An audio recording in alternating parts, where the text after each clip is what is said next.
Assalamualaikum warahmatullahi wabarakatuh. Perkenalkan, nama saya Rianti dari kelas 10-7 Rian.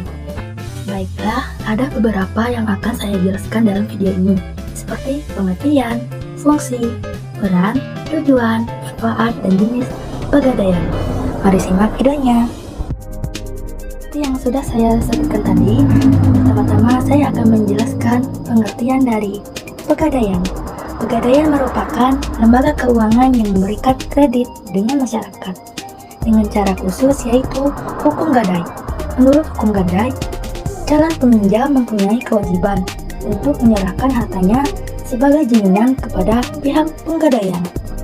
Pada topik kedua ini kita akan menjelaskan fungsi dari pegadaian. 1. Mengelola penyaluran uang pinjaman atas dasar hukum gadai dengan cara cepat, mudah, dan aman. 2.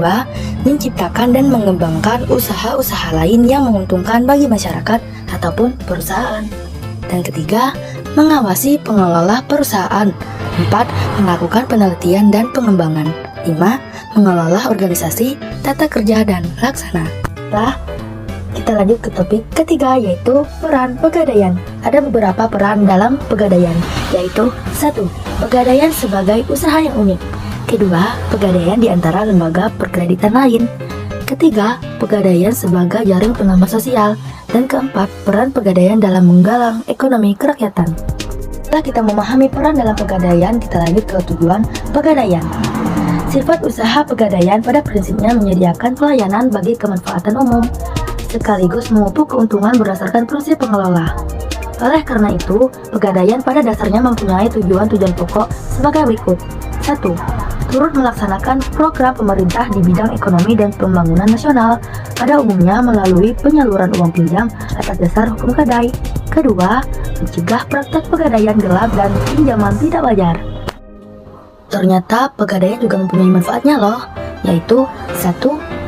Memberikan dana tunai dengan cepat. Kedua, dapat menjadikan lokasi transaksi logam mulia. Ketiga, membantu keperluan dana yang mendadak dan jumlah yang cukup besar. 4. Ancuran atau cicilan yang ringan. Dan yang kelima, mengatasi masalah tanpa masalah. Kita memahami penjelasan sebelumnya, kita lanjut ke jenis-jenis pegadaian. Pegadaian mempunyai dua jenis, yaitu pegadaian syariah dan pegadaian konvensional. Pertama, saya akan menjelaskan pegadaian syariah. Pegadaian syariah adalah suatu wadah untuk menjaminkan barang berlandaskan dasar syariat Islam. Pada dasarnya, produk berbasis syariah memiliki karakteristik seperti tidak menerapkan bunga karena riba. Barang yang dijadikan jaminan dalam gadai syariah biasanya memiliki nilai ekonomi sesuai jumlah uang yang akan dipinjam. Dalam ketentuannya, apabila pengembalian dana oleh peminjam melewati batas waktu akad, barang jaminan akan dijual ke masyarakat. Nasabah atau peminjam uang tidak akan dikenakan bunga, melainkan jasa penitipan barang jaminan. Biaya yang dikenakan juga merupakan biaya penitipan barang, bukan biaya pinjaman. Adapun biaya penitipan barang jaminan meliputi biaya penjaga, penggantian kehilangan, asuransi, udang penyimpanan, serta pengelolaan.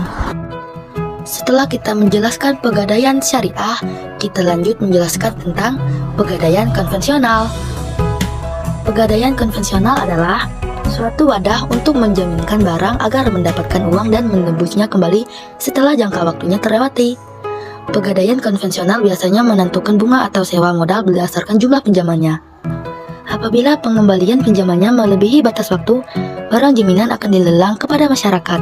Contohnya, jika kita datang membawa emas sebagai barang yang akan digadaikan, emas tersebut akan ditaksir harganya dan diputuskan jumlah uang pinjamannya.